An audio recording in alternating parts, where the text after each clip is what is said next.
Mr. McDermott, I want to just clarify something you said.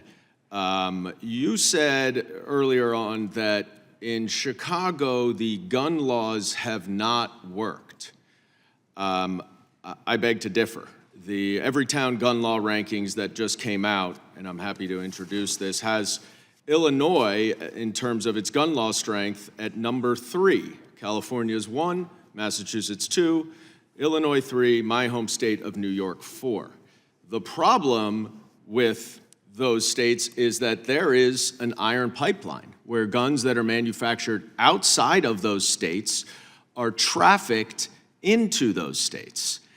The ATF is the federal government agency that is charged, and I believe, Mr. Jackson, am I right, that the ATF is the only one with technology that can trace guns? They're definitely the best at it. Yeah, and so most local law enforcement send the guns to the ATF to trace so that they can figure out where they're coming from. That allows us to enforce federal laws against gun trafficking. Now, I want to raise a different point here because not only was Kash Patel recently confirmed to be the director of the FBI, he has never managed a local bakery, much less an institution of the size of the FBI, but then President Trump named him also to be the acting director of the ATF. Mr. Patel spoke at the inaugural summit of an organization called the Gun Owners of America, which says on its website that they advocate for abolishing the ATF. Mr. Jackson, briefly, can you just summarize what would happen if the ATF were abolished?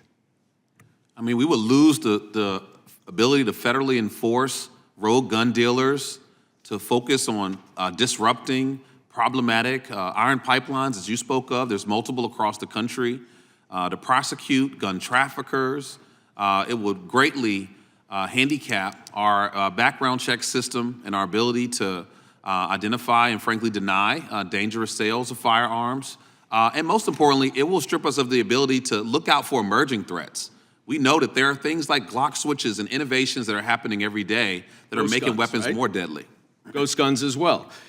Now, that's not just a potential problem, that's a real problem because the president has issued an executive order to reevaluate every gun regulation that has been implemented by the Biden administration through Mr. Jackson and the excellent work and part of the Office of Gun Violence Prevention. Now, one of those rules is the engaged in the business of selling guns rule, which is clearly a target of my colleagues on the other side of the aisle.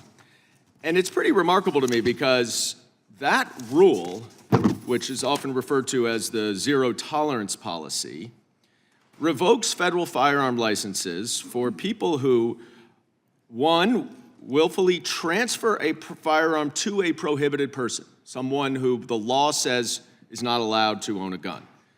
2, fails to run a required background check. 3, falsify records. 4, fail to respond to a tracing request. Or 5, refuse to permit ATF to conduct an inspection in violation of the law. In other words, that regulation is designed solely to enforce the law. And yet, for some reason, that is a purported infringement on our Second Amendment rights. Ms. Mueller, I have a couple quick questions for you. Is there a Second Amendment right for a mentally ill person to own a firearm?